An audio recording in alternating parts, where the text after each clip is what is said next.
아무것도 염려하지 말고 다만 모든 일에 기도와 간구로 너희 구할 것을 감사함으로 하나님께 아뢰라. 그리하면 모든 지각에 뛰어난 하나님의 평강이 그리스도 예수 안에서 너희 마음과 생각을 지키시리라. 아멘. 저에게 멘토분이 세 분이 계세요. 두 분이 목사님이시고 한 분은 누구시냐면 장로님이세요. 이 장로님이 본인 회사가 강남 양재 시민의 숲 그 근처에 빌딩을 갖고 계신데 이 빌딩 위에다가 그 건물이 고속도로 오가면서 그 건물이 보여요. 그래서 건물 옥상에다가 기도할 수 있는데 왜 걱정하십니까? 이거 간판을 세우시겠다고 하시고 세우셨어요. 여러분 간판 세우는 데만 그래도 좀 돈이 들지 않습니까? 적은 돈이 아니에요. 그 간판을 세워 놓으셨어요. 그러니까 왜 세우셨느냐 하는 그 이유에 대해서 이분이 저와 어떤 인연이 되셨냐면 출판사 사장님이세요. 출판사 사장님이시고 장로님이신데 이분이 고민하시다가 한국교회를 바로 세워야 되겠다. 한국교회를 바로 세우는 일 중에 하나 본인이 할 수 있는 일이 뭐냐면 이제 신학교 갓 들어간 전도사님을 이렇게 미팅을 하는 거예요. 한 달에 한 번씩 미팅하면서 말씀 암송을 하는 거예요. 그러면서 오늘 한국교회를 바로 세워야 되겠다. 이런 생각을 가지시고 합신 측, 통합 측, 감리교 측, 침례교 측 이제 그 신학교에 광고를 내서 전도사님을 뽑은 거예요. 이 대학원생을 뽑은 거죠. 뽑아서 어떻게 했냐면 등록금 대주고 매월 생활비를 대주시는 거예요. 대신에 와가지고 뭐 했냐면 성경 암송을 했어요. 그 성경 암송은 짧은 기간이지만 제가 장로님하고 성경 암송 한 500구절 정도 이렇게 성경 암송을 이렇게 하면서 장로님이 앞으로 교회를 이렇게 세워야 된다 하는 그런 메시지들을 함께 토론하고 함께 나누는 그런 시간을 했죠. 장학생은 몇 명 뽑았냐면은 12명, 17명. 저희 동기는 17명이에요. 17명 곱하기 한 달에 100만 원씩, 그 다음에, 한 학기별로 등록금이 200만 원, 300만 원 됐으니까 적은 돈이 아니에요. 그 사모님이 무슨 짓 하냐고. 근데 이건 해야 된다고. 이거 하고 나서 IMF가 딱 터진 거예요. IMF가 터지자 제일 먼저 도산하는 게 여러분 책을 안 읽는 거예요. 그죠? 출판사들이 줄도산하기 시작하는 거예요. 근데 놀랍게도 이 장로님 출판사는요. 이 장로님 이렇게 표현하셨어요. 이게 시골에 가면 이런 밭을 일구는 이렇게 쇠고랑 이런 거 있죠. 예, 이걸로 마치 10,000원짜리를 콕 찍어가지고 이렇게 콕 이렇게 벌어들이는 것 같아요. 자기는 현찰이 넘쳐서 난리여서 어떻게 했냐면 전부 다 도산할 때 장로님한테 돈 좀 빌려달라고. 그래서 장로님이 돈을 다 대서 한국교회 기독교 출판사한테 다 살렸다는 얘기예요. 왜 이런 일이 벌어졌냐면 하나님께 내가 올바른 일을 했더니 하나님께서 돈 버는 일은 책임져 주시더라. 사랑하는 여러분, 하나님 앞에 귀한 일 하시고 하나님이 부를 책임져 주시는 그런 귀한 삶이 되시기를 바랍니다. 이 장로님이 써붙인 고속도로 오가면서 볼 수 있는 거 뭐라고요? 왜 걱정하십니까? 기도할 수 있는데. 사실 우리가 인생 살아가면서 염려 안 하는 사람 없어요. 이 고비 넘어가면, 이 문제 넘어가면 이제 걱정 없겠지라고 생각하지만 사실상 고비 딱 넘고 나면 또 다른 고비가 내 인생을 딱 잡고 있다는 사실을 알 수 있습니다. 결론적으로 이야기해서 인생에 염려 없는 인생은 아무도 없다라는 것입니다. 그런데 오늘 말씀은 우리에게 이렇게 당부하세요. 아무것도 염려하지 말고 오직 모든 일에 감사함으로 아뢰라. 염려하지 말라는 그런 얘기는 아닙니다. 예수 믿었더니 교회 나왔더니 내가 인생에 염려가 없어졌다 그런 뜻은 전혀 아니에요. 세상 사람과 그리스도인의 차이점은 뭐냐면 예수 믿는다는 것, 즉 그리스도인이 되었다는 말은 어떤 뜻이냐면 염려할 것을 하나님께 맡겼다 이런 뜻입니다. 산상에서 예수님이 한 번은 설교하실 때가 있었어요. 예수님께서 산에 여러 사람들을 모아놓고 이렇게 말씀하셨어요. 이방인과 같이 염려하지 마라. 이 말은 뭐냐면 염려하면 이방인이고 염려하지 않으면 신자다 이런 뜻입니다. 여러분들에게 물어보겠어요. 여러분들은 어쩌고 계세요?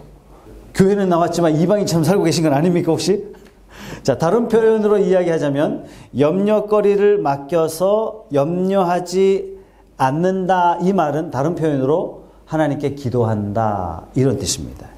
염려와 감사한다는 건 요거는 이율배반적인 것이라 하나를 잡으면 반드시 하나를 놓칠 수밖에 없습니다. 자, 염려란 뭐냐면 상황에 집착해 있는 거예요. 지금 내 인생 문제 앞에 딱 터져 있는 이 사건에 초점이 맞춰 있어요. 거기에서 내 생각이 떠나지 못하고 있는 거예요. 이걸 뭐라고 얘기하냐면 세상 말로 전문 용어로 스트레스 이렇게 이야기하죠. 그것 때문에 우리는 뭐 하고 있냐면 염려하고 있는 거예요. 그러면 염려하지 말고 기도하라 이 말은 뭐냐면 감사함으로 하나님께 아뢰라 이 말은 뭐냐면 지금 일어난 이 상황에 시선을 떼고 뭘 바라보라? 주님을 바라봐라. 하나님 바라봐라. 예수님께 생각에 초점을 맞춰라 이 얘기예요. 주님을 의지하라라는 이 말이 바로 이러한 뜻이죠.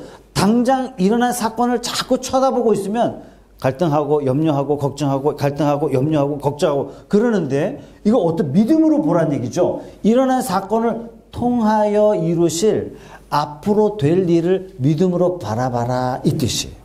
하나님께 초점을 맞출 때 가능해지는 것입니다.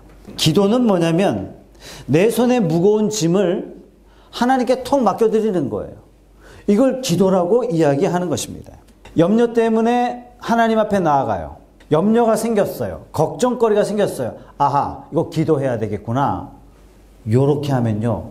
이때 우리는 승리할 수 있는 거예요. 반대로 염려거리가 생겼어요. 이것 때문에 걱정하고 근심하고 고민하고 요걸 누가 좋아하냐면 사탄이 좋아한다는 얘기예요. 자, 염려의 해결책은 결론적으로 이야기해서 기도하는 겁니다. 하나님 앞에 기도하며 맡겼더니 염려가 사라지고 걱정이 사라지고 이걸 어떻게 우리에게 사인을 주냐면 상황은 변화되지 않았는데 마음에 평화가 와요. 근심하던 마음이 걱정이 사라지고 염려가 사라지고 마음속에 뭐가 생기냐면 담대함이 생기는 겁니다. 기도했더니 걱정해야 될 일, 염려돼야 할 일, 그 일에 마음에 응답을 주시더란 얘기예요. 그런데 문제는 뭐냐면 기도했는데 여전히 걱정이 돼요. 왜 그럴까요? 여전히 나는 뭐에 사로잡혀 있냐면 상황에 사로잡혀 있어요. 기도는 하고 있지만 사건에 여전히 사로잡혀 있어요. 내 시선을, 내 마음의 시선을 사건에 주목하지 않고 이 상황을 주관하시는 하나님께 내 시선을 옮겨놔야 돼요. 아마 3단하고 아마 5단이 바둑을 두고 있는데 누가 혼수 두고 있어요? 아, 세상에 5급짜리가 와가지고 아 이거 아닌데 이러면서 혼수 두더란 얘기예요. 4단도 5단도 6단도 사건 속에 쑥 들어가 있으면요. 겉에서 봤을 때 보이는 그 답이 잘 안 보일 때가 너무나 많다는 얘기예요. 상황에 사로잡혀 있으면 아무것도 되지 않습니다. 저와 여러분의 시선을 하나님께 시선을 둘 때 우리는 답을 볼 수 있게 되는 겁니다. 두 번째, 기도했는데 여전히 염려가 돼요. 왜요? 사건보다 하나님이 크신 분이라는 사실을 내가 아직 믿지 못하고 있는 거예요. 여전히 문제를 묵상하고 있고 이 문제를 누가 도와줄까 이 생각하고 있는 거예요. 하나님을 생각지 못하고 있는 거예요. 하나님을 묵상하지 못하고 있는 거예요. 내 안에 하나님으로 가득 채워지면 문제는요 굉장히 작아져요. 이스라엘 백성들이 꿈에도 그리는 가나안 땅이 드디어 코앞에 왔어요. 그곳에 들어가면 젖과 꿀이 흐르는 축복의 땅이라고 하나님 말씀하셨어요. 그래서 하나님께서 야 정탐꾼 12명 뽑아가지고 들여보내. 12명 뽑았어요. 12명이 가서 가나안 땅을 정말 보니까 정말 하나님 약속하신 대로 젖과 꿀이 흐르는 축복의 땅이에요. 저 땅에 들어가기만 하면 끝나는 거예요. 이 땅의 과실들이 얼마나 튼실한지 몰라요. 문제는 사람도 커요. 그것에 비하면 우리는 메뚜기 같은 거예요. 10명의 정탐꾼들의 보고가 이거예요. 아니 하나님 말씀하신 대로 그 땅은 젖과 꿀이 흐르는 축복의 땅 맞습니다. 문제는 그 사람들에 비해서 우리는 메뚜기에 불과합니다.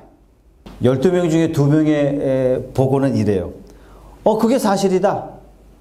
그러나 우리는 그 땅에 들어갑니다. 왜? 하나님 약속하셨으니까. 그 땅에 들어가기만 하면 됩니다. 그 땅의 사람들은 우리의 밥입니다. 여러분 10명과 2명의 차이점은 뭐죠? 10명은 상황에 집중했어요. 자기들의 눈에 보이는 것에 충실했어요. 그러나 2명은요. 자기 눈에 보이는데 충실한 것이 아니라 그 땅을 약속해 주신 하나님의 바라보는 눈이 충실했던 것입니다. 여러분 상황은 다 똑같은 상황을 만났지만 10명과 2명은 달랐어요. 10명은 상황에 충실했고 2명은 믿음에 충실했던 이 차이점이 인생을 완전히 바꿔놨습니다. 기도했는데도 여전히 걱정된다면 어떤 사인을 우리에게 주시는 거냐면 아직 기도를 마칠 때가 아니다 라는 사인인 거예요. 계속 기도하라 이 사인이지 염려가 되는데 왜 기도를 마치냐 말이죠. 걱정이 되고 있는데 기도가 마칠 타이밍이 아니다라고 말씀하시는 거예요. 이때는 말씀 보고 기도하고 말씀 보고 기도하고 그러면서 나의 하나님이 어떤 하나님인지 정확하게 알 때 하나님이 우리의 마음속에 걱정과 근심과 고민거리들을 싹 지워주시고 걱정하던 마음을 어떤 마음으로 바꿔주시냐면 평강의 마음으로 다 바꿔주시는 거예요. 상황은 하나도 변화되지 않았는데 마음에 이상하게 담대한 마음이 들어요. 걱정하던 마음에 기쁨이 샘솟기 시작하는 거예요. 그러면 하나님이 응답하셨구나. 이 문제 해결해 주시는구나. 이런 마음을 갖게 되는 것이죠. 자, 베드로전서 5장 7절 8절 말씀 다 같이 한번 읽어보겠습니다. 시작. 너희 염려를 다 주께 맡기라. 이는 그가 너희를 돌보심이라. 근신하라 깨어라. 너희 대적 마귀가 우는 사자같이 두루다니며 삼킬 자를 찾나니. 여기 중요한 단어가 있어요. 염려라는 단어 나오죠. 그죠? 여기 보면 또 하나 중요한 단어가 나오는데 그거 마귀예요. 마귀가 우는 사자처럼 어떻게 굶주린 사자처럼 막 사람을 찾는데요. 삼킬 자를 찾는데 어떤 사람을 찾을까요? 염려하고 있는 사람이에요. 염려와 마귀는요 한 통속이라는 사실이에요. 염려하고 있는 사람 실제로 어떤 사람이라고요? 믿지 않는 사람이에요. 마귀의 타켓이 되는 사람이에요. 이런 사람이 쉽게 공격을 당하고 쉽게 무너진다는 얘기입니다. 반대로 내가 염려하지 않아요. 사건이 터졌어요. 문제가 터졌어요. 걱정거리가 눈앞에 있어요. 그러나 염려하지 않아요. 마음에 담대함이 있어요. 나는 기도하고 있어요. 이 사람은요 마귀가 넘어뜨릴 수 있는 통로가 없는 거예요. 하나님이 없으면 인생의 한계를 만나게 될 때 때로는 극단적인 선택을 해요. 그러나 신자는 염려를 만나고 한계를 만나고 인생의 버거운 문제를 만났을 때 이 문제보다 크신 하나님께 맡겨드려요. 하나님, 이 문제 내가 해결할 수 없습니다. 나의 하나님께서 이 문제를 맡아주십시오. 마치 투수가 포수에게 공을 던져버리듯이 내 문제를 하나님께 내놓는 거예요. 영국의 대부흥사였던 찰스 스펄전은 이런 얘기를 했어요. 염려거리가 생길 때 그것을 기도로 바꿔라. 이게 바로 신자의 의무인 거예요. 걱정이 떠오르면 기다리지 마시고 바로 그 자리에서 하나님께 기도하시기 바랍니다. 하나님, 이 문제가 걱정이 됩니다. 하나님, 이 문제가 염려가 됩니다. 하나님, 내 마음이 다 무너졌어요. 하나님, 어떻게 하면 좋겠습니까? 하나님, 나는 이 문제를 해결할 수 없습니다. 하나님, 도와주십시오. 이 문제만 생각하면 마음의 분노가 끓어오르고 있습니다. 하나님, 이 문제만 생각하면 내가 어찌할 바를 모르겠습니다. 하나님, 이 문제에 십자가의 보혈의 피로 발라주십시오. 이 문제를 해결해 주십시오. 하나님, 이 문제가 시작된 것은 다 내 잘못 때문입니다. 하나님, 이 문제를 어떻게 해야 될지 모르겠습니다.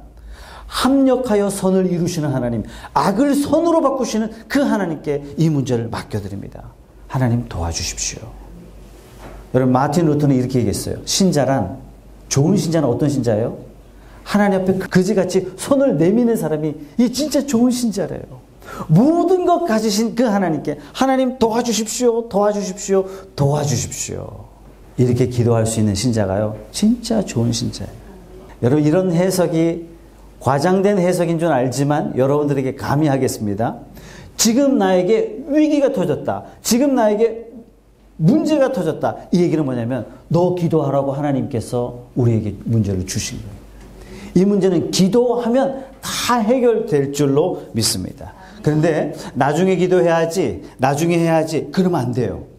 믿는 사람이건 믿지 않는 사람이건, 나이 적은 사람이건 나이 많은 사람이건 전부 다 걱정과 염려가 있어요. 이 걱정과 염려를 주신 것은 하나님께서 더 가까이 우리를 품기 위해서 문제를 주셨다. 여러분 그렇게 해석하시기 바랍니다. 제가 젊은 시절에 한 20대 대학 1학년 때 소설 김삿갓에 한참 매료됐던 것 같아요. 한 10권 시리즈였던 것 같은데 거기에 이런 대목이 있어요. 100년도 못 사는 인생 주제에 1000년의 고민을 안고 살아가는 인생. 답답하다. 뭐 이런 식으로 쓴 내용이 있었던 거예요. 저는 그 말이 너무 공감이 되는 거예요. 100년도 못 사는데 그죠? 1000년의 무게로 인생을 살아가고 있는 것, 이것이 바로 인생이란 얘기입니다. 여러분, 고민의 문제로 따졌을 때 초등학생 문제 똑같아요. 어른들이 경험하고 있는 고민의 문제와 저는 초등학생, 어린이, 유치원생, 그들이 어떤 것 가지고, 비록 눈간 사탕 하나 가지고 고민한다 할지라도 고민의 무게는 거의 비슷하다. 1000년의 고민의 문제를 다 짊어지고 사는데 이 고민의 문제를 하나님께 맡겨드리세요. 그러면 하나님께서 내가 다 도와줄게, 걱정하지 마, 이런 응답을 여러분들이 다 받으시기를 주님의 이름으로 축복합니다. 베드로전서 5장 7절의 말씀 다 같이 읽어보겠습니다. 시작. 너희 염려를 다 주께 맡기라. 이는 그가 너희를 돌보심이라. 하나님이 우리를 돌보신대요. 눈에 보이지 않는 하나님을 내가 나를 돌보시는 하나님으로 믿고 맡기는 거. 어떻게 믿어요? 내 문제를 맡길 때 나는 믿는구나. 알 수 있는 겁니다. 마태복음 11장 28절도 다 같이 한번 읽어보겠습니다. 시작. 수고하고 무거운 짐진 자들아 다 내게로 오라. 내가 너희를 쉬게 하리라. 여러분들이 어떤 상황에서도 문제를 만나게 되면 그것이 부엌일지라도 차 안일지라도 회의 중일지라도 파트너와 일하던 중일지라도 염려가 생기는 순간 기도하세요. 이런 사람 있죠? 걱정도 팔자라고. 세상의 모든 걱정 다 끌어안고 사는 사람이 있어요. 그런 분은 어떤 분이냐면 나는 걱정을 달고 태어났나 봐. 나는 팔자가 그런가 봐. 아니에요. 그게 아니라 그게 뭐냐면 나는 전능하신 하나님을 철저하게 의지하지 않고는 살 수 없는 인생이구나. 나는 무엇보다도 하나님과 더 깊이 기도할 수 있는 조건을 하나님께서 걱정과 염려라는 과정을 통해서 내게 주신 거예요. 내 인생에 걱정과 근심거리가 많다는 얘기는 너 더 기도해. 너 나한테 더 가까이 와라. 너의 문제 내가 다 책임져 줄게. 걱정하지 마. 나는 너와 더 친밀한 부모 자녀의 관계, 더 친밀한 스승과 제자의 관계 내가 맺고 싶다. 이 말씀이 내 상황에 펼쳐진 염려와 기도거리인 줄 믿으시기 바랍니다. 우리 개인의 걱정과 염려뿐만 아니라 고린도후서 7장 10절의 말씀은 우리에게 특별히 우리를 향하여 근심하며 염려하라 라는 사인을 우리에게 주십니다. 다 같이 한번 읽어보겠습니다. 시작. 하나님의 뜻대로 하는 근심은 후회할 것이 없는 구원에 이르게 하는 회개를 이루는 것이요 세상 근심은 사망을 이루는 것이니라. 이 말씀에 보면 특별한 근심이 있대요. 하나님이 주시는 근심이 있대요. 구원을 이루게 하는 근심이고 돌이켜 회개하게 하는 근심이 있다는 거예요. 어떤 근심이죠? 나 이렇게 살면 안 되는데? 내가 하나님 앞에 바르게 살고 있나? 천국과 지옥이 있다는데 내가 과연 이렇게 살아서 과연 천국에 갈 수 있을까? 이 고민을 하는 거예요. 이런 근심은 어떤 근심이라고요? 하나님이 주시는 근심이란 얘기예요. 이 근심 때문에 어떤 일이 일어나냐면 로마서 9장 1절에서 3절까지 말씀도 읽어보겠습니다. 시작. 내가 그리스도 안에서 참말을 하고 거짓말을 아니하노라. 나에게 큰 근심이 있는 것과 마음에 그치지 않는 고통이 있는 것을 내 양심이 성령 안에서 나와 더불어 증언하노라. 나의 형제 곧 골육의 친척을 위하여 내 자신이 저주를 받아 그리스도에게서 끊어질지라도 원하는 바로라. 자기 자신 때문에 걱정하고 근심하던 자가 예수님 만났어요. 예수님 만나자 또 하나의 근심이 생겼어요. 어떤 근심이 생겼어요? 나의 골육 친척. 이 친척은 뭐냐면 실제적인 나의 친척이 아니라 바울은 유대인으로서 이방인에게 복음을 전하는데 자기의 골육 친척은 누구예요? 자기 동족 유대인이에요. 자기 동족 유대인이 예수를 핍박하고 교회를 나오지 않는다는 얘기예요. 그래서 이 유대인들을 향하여 근심과 걱정이 생겼어요. 어떻게 이들이 예수께 나올 수 있을까? 이 걱정하고 있는 거예요. 우상 숭배하고 있는 이들, 진리를 따르지 않고 있는 이들, 타락한 시대를 즐거워하고 있는 이들을 향하여 마음의 근심을 가지고 있는 것. 이 근심을 뭐라고 말씀하시냐면 하나님이 기뻐하시는 근심이다. 로마서 7장 24절 말씀 다 같이 읽어보겠습니다. 시작. 오호라 나는 공고한 사람이로다. 이 사망의 몸에서 누가 나를 건져내랴. 바울은 자기 자신을 향해서 탄식했어요. 누가 나를 구원할까? 누가 이 사망의 몸에서 나를 건져낼 수 있을까? 어느 누구도 인생은 스스로 죽음의 문제를 해결할 수 없는데 어떻게 이 죽음의 문제를 해결할 수 있을까? 이 고민에 사로잡혀 있었던 바울이 이 문제가 해결됐어요. 그러자 이 문제를 어디로 바꾸냐면 로마서 8장 1절 2절 말씀 다 같이 읽어보겠습니다. 시작. 그러므로 이제 그리스도 예수 안에 있는 자에게는 결코 정죄함이 없나니 이는 그리스도 예수 안에 있는 생명의 성령의 법이 죄와 사망의 법에서 너를 해방하였음이라. 이전 것은 지나갔으니 뭐라고요? 보라 새 것이 되었도다. 자기가 고민하던 문제가 해결됐어요. 어디 안에서? 예수 안에서. 그러자 이 근심과 걱정을 누구한테 주고 있어요? 우리 골육 친척, 우리 동족들. 이 동족들을 향하여 이제 근심하기 시작하는 거예요. 로마서 7장에서는요, 자기 자신을 향해서 탄식해요. 이제 로마서 8장을 가서는 이제 자기의 동족들을 향해서 탄식하고 있는 거예요. 이 탄식을 하나님께서는 기뻐하신다고 하셨습니다. 창세기를 읽어보면 여러분 소돔과 고모라 사건을 여러분들이 잘 아실 겁니다. 소돔과 고모라 사건, 소돔과 고모라가 너무 부패했어요. 너무 타락했어요. 그래서 하나님 마음에 결정했습니다. 소돔과 고모라 이 땅을 뒤집어 엎기로, 정리하기로 결정했어요. 그러자 아브라함이 하나님 앞에 기도합니다. 하나님, 소돔과 고모라를 살려주십시오. 소돔과 고모라 땅을 걱정하면서 하나님께 부탁해요. 아브라함은 소돔과 고모라 땅에 있었던 사람이 아니에요. 아브라함이 이미 구원받은 사람이에요. 아브라함은 소돔과 고모라와 전혀 관계없는 사람이에요. 그런데 아브라함이 소돔과 고모라 땅을 가슴에 두고 탄식하며 하나님 앞에 기도해요. 하나님, 소돔과 고모라 땅에 50명 의인이 있다면 그래도 이 땅을 멸하시겠습니까? 알았어. 50명 내가 발견하면 소돔과 고모라 멸망 안 시킬게. 아브라함이 또 기도해요. 하나님, 거기에 5명 부족하다고 멸망시키겠습니까? 알았어. 45인만 찾아도 내가 살려줄게. 하나님, 40명 찾을 경우 어떻게 하시겠습니까? 오케이. 40명 찾아도 내가 소돔과 고모라 땅 멸망 안 시킬게. 정말 송구스러운데 한 번만 더 간구할게요. 30명 찾았을 때 어떻게 하시겠습니까? 그래, 좋아. 30명 찾아도 내가 소돔과 고모라 땅 멸망 안 시킬게. 하나님, 정말 면목이 없지만 한 번만 더 간구할게요. 20명 찾을 때 어떻게 하시겠습니까?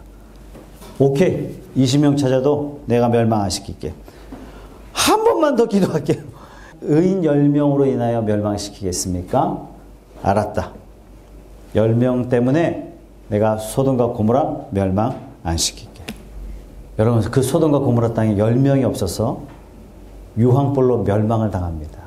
창세기 19장 29절 말씀 다 같이 한번 읽어보겠습니다. 시작. 하나님이 그 지역의 성을 멸하실 때 곧 롯이 거주하는 성을 엎으실 때에 하나님이 아브라함을 생각하사 롯을 그 엎으시는 중에서 보내셨더라. 누구를 생각하셨다고요? 아브라함을 생각하셨다고요. 여러분, 이 중보기도는 너무나 중요한 것입니다.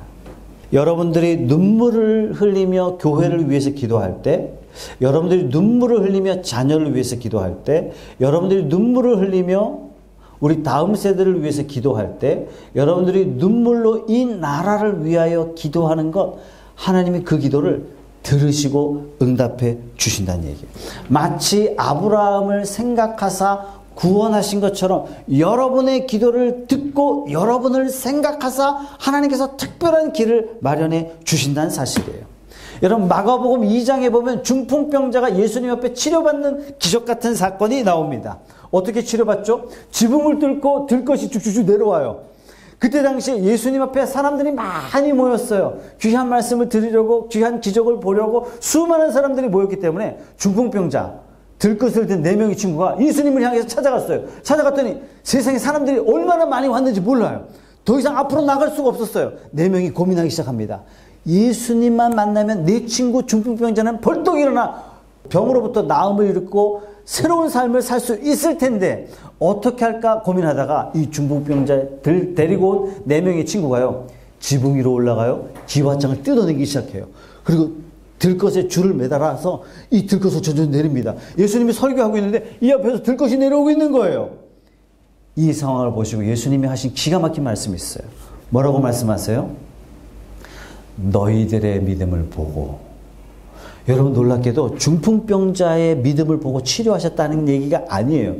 친구들의 믿음을 보고 치료하세요. 사랑하는 여러분, 여러분의 믿음을 보고 이 나라를 새롭게 하시는 거예요. 여러분의 기도를 통해서 다음 세대를 새롭게 하시는 거예요. 여러분의 기도를 통해서 여러분 주변 사람들을 축복하시는 것입니다. 여러분들이 그 중보 기도에 하나님의 사람들이 다 되시기를 주님의 이름으로 축복합니다. 여러분 기도가 세상을 바꿀 수 있는 것입니다. 이분은 김의신 박사님이세요. 텍사스 대학교 암센터 종신교수예요. 미국이 종신교수직을 줬다는 얘기는 죽을 때까지 대학에서 월급을 드리겠다는 얘기예요. 암 분야에 있어서 세계적인 권위가인데 우리나라에 여러 번 오셔서 방송도 하셨어요. 이분의 말씀이 이거예요. 암이 밑에 걸리면, 대장에 걸리면 위로 올라가고 위, 간, 폐, 심장, 그래서 결국 어디로 가냐면 뇌로 간다는 얘기예요. 보통 병원에 뇌까지 암이 전이되면 호스피스로 보내요. 뭐 하는 거예요? 이제 다 됐습니다. 죽음을 준비하시기 바랍니다. 그런 뜻이에요. 그런데 놀랍게도 뇌까지 암이 전이됐는데도 불구하고 건강하게 퇴원한 사람이 간혹 있더란 얘기예요. 그래서 그 사람들만 추적해서 이분이 연구했어요. 도대체 어떻게 이 사람들이 치료받았지? 의학적으로 불가능하다. 이렇게 판명을 내렸는데 뇌까지 전이됐다가 퇴원함을 받은 이 사람들의 공통적인 특징이 뭐냐면 이 사람 뒤에 10명에서 100명 중보 기도하는 사람이 있더란 얘기예요. 그래서 본인이 책을 썼어요. 암 전문의가, 세계적인 권위가 암 전문의가 뭐라고 이야기했냐면 인간의 기술보다도 더 위대한 게 있는데 하나님께 기도하는 겁니다. 세계적인 권위가 그렇게 책을 썼어요. 마찬가지입니다. 저와 여러분들이 하나님을 향해서 탄식하며 기도하는 거예요. 뭐 하며 기도한다고요? 염려하며 기도해요. 그 염려와 기도는 나를 위한 염려와 나를 위한 걱정이 아니라 나라를 위한 염려와 걱정, 우리의 다음 세대, 이 세대들을 바라보면서 생각하는 염려와 걱정, 그 염려와 걱정으로 하나님 앞에 기도하면 하나님이 그 기도를 들으시고 응답해 주신다는 얘기입니다. 여러분 출애굽기 17장에 보면은 이스라엘 백성들이 출애굽한 다음에 최초에 치른 전쟁이 소개되고 있어요. 그 전쟁의 대상은 누구냐면 아말렉과의 전투입니다. 이 아말렉과의 전투 내용이 출애굽기 17장에 아주 자세히 나와 있는데 그 내용을 가만히 읽어보면 조금 이상해요. 성경 기록이. 뭐가 이상하냐면 사실 첫 번째 전투이기 때문에 어떤 전투를 우리에게 소개해야 되냐면 전투가 어떻게 일어나고 전투의 양상이 어떻게 전개되고 있고 전투의 결과가 어떻게 진행되고 이걸 보여줘야 되는데 사실상 성경의 기록은 뭘 우리에게 보여주고 있냐면 여호수아는 전쟁을 하고 있고 모세와 아론과 훌 이 세 사람은 산 위에 올라가서 기도해요.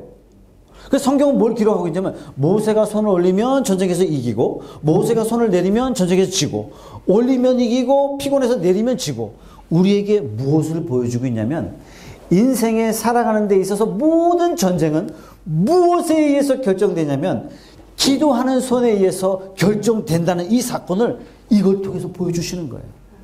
광야에 최초로 나와서 싸우는 이 전쟁을 통해서 우리에게 뭘 가르치자면 우리 삶의 모든 결정, 우리 학생들 공부하는 거 어디서 결정돼요? 사업 어디서 결정돼요? 인간관계 어디서 결정돼요? 내가 어떻게 하느냐에 따라서 결정된다라고 나는 생각하고 있는데 성경은 뭘 가르치고 있냐면 기도의 자리에서 여러분의 사업이 결정되고 기도의 자리에서 공부가 결정되고 기도의 자리에서 우리 가정이 결정되고 기도의 자리에서 우리 비즈니스가 결정된다는 사실을 오늘 성경은 우리에게 이렇게 가르쳐주고 있는 것입니다. 사랑하는 여러분, 기도하시기 바랍니다. 염려와 걱정 때문에 하나님 앞에 기도하세요. 염려와 걱정 생기기 전에 기도하세요. 여러분들이 할 일을 통해서 기도하세요. 공부를 가지고 기도하세요. 관계 문제 가지고 기도하세요. 가정의 문제 가지고 기도하세요. 여러분의 비즈니스 문제 가지고 하나님 앞에 기도하세요. 그 기도를 들으시는 하나님께서 여러분의 문제를 해결해 주실 줄로 믿습니다. 저는 2018년도 어느 해보다도 여러분 인생에 승전보가 많이 들리는 그러한 인생 되시기를 주님의 이름으로 축복합니다. 그러려면 우리의 기도의 자리에 있어야 돼요. 기도의 자리에 무릎을 꿇어야 돼요. 기도의 자리에 무릎을 꿇으면 우리는 세상의 권력 앞에, 세상의 돈 앞에 무릎 꿇지 않아요. 그러나 기도의 자리에 무릎을 꿇지 않으면 우리는 때로는 세상 앞에 무릎 꿇어야 하는 상황이 생기게 되는 것입니다. 여러분, 우리 인생의 모든 성공의 출발점은 기도의 자리라는 사실을 마음으로 받아들이십시오. 2018년도는 어느 해보다도 나 기도하리라. 저 기도하겠습니다. 뭐하러 걱정해요? 기도할 수 있는데. 왜 걱정해요? 기도할 수 있는데. 기도하시기 바랍니다. 이 일 저 일 다 해놓고 어쩔 수 없어서 기도하는 거, 이게 별로 안 좋아요. 이 얘기는 뭐냐면 모든 우선순위 중에 하나님이 우선순위에 제일 마지막에 있다는 얘기예요. 여러분, 하나님의 특징이 뭐라고요? 영원이라고요. 하나님께서 한번 기다리기로 작정하면 언제까지 기다리신다고요? 영원히 기다리시기 때문에 승질 급한 우리 같은 경우에는 참지 못해요. 기도를 최우선으로 하나님 앞에 나아가는 저와 여러분 되십시오. 기도에 대한 책을 참 많이 쓰셨던 바운즈라는 분이 이런 내용을 하셨어요. 아무리 약한 성도라도 하나님 앞에 기도하는 순간 전능하신 하나님과 연결되기 때문에 사단이 벌벌 떤다는 얘기예요. 강력한 믿음의 군사가 되는 비법은 뭐냐면 기도하는 거다. 현대인의 문제는 경제 문제 아니에요. 정치 문제 아니에요. 먹고 사는 문제 아니에요. 기도하지 않는 문제, 이것이 가장 심각한 문제다. 5만 번 기도 응답을 받았던 조지 뮬러 목사님은 이렇게 이야기하셨어요. 이 세상에 단 한 가지 빈곤이 존재합니다. 그 빈곤은 바로 기도의 빈곤입니다. 뭐가 빈곤이냐? 바로 기도의 빈곤. 이것이 진짜 빈곤이라는 얘기입니다. 바쁘다고 기도하지 않으면 바쁜 만큼 손해볼 수밖에 없습니다. 바쁜 만큼, 기도 안 한 만큼 하나님의 개입은 없고 손해보는 거예요. 사랑하는 여러분, 올 2018년도 하나님 앞에 기도하며 보내시는 2018년도 되시기 바랍니다. 기도하면서 하나님이 우리에게 승전보를 막 쏟아부어 주시는 그런 2018년도 되시기 바랍니다. 이제부터 내 삶에 염려를 만나면, 걱정을 만나면 이건 사인이에요. 너 무릎 꿇어 기도해. 걱정하지 마. 걱정하지 마. 다 나한테 맡겨. 네, 하나님. 제 이 문제 때문에 하나님께 나아갑니다. 이 문제 대신 져주십시오. 저의 짐을 대신 져주십시오. 마치 중풍병자의 모든 문제를 해결하신 그 주님을 2018년도 여러분들이 그분과 동행하는 그런 특별한 2018년도가 되시기를 주님의 이름으로 축복합니다. 한번 다 같이 한번 통성으로 기도하겠습니다. 우리 기도할 때 하나님, 인생의 걱정과 염려 만났을 때 내가 기도하지 않고 아웅다웅 내가 이 문제를 스스로 해결하려고 했던 어리석음을 용서해 주시고 이제는 내 문제를 주님 받아주십시오. 내가 주님께 문제를 맡겨드립니다. 감사함으로 아뢰라 이렇게 말씀하셨는데 내가 지금 감사할 수 없는 상황일지라도 내가 감사하며 하나님께 맡기겠습니다. 맡길 수 있음에 대해서 감사합니다. 이 문제를 맡기라고 말씀해 주셔서 감사합니다. 문제 때문에 하나님 앞에 나올 수 있어서 감사합니다. 하나님, 내 문제 해결하시고 하나님이 영광을 받아주십시오. 나의 하나님이 위대하시다라고 고백할 수 있는 삶이 되게 해 주시옵소서. 다 같이 한번 통성으로 기도하겠습니다.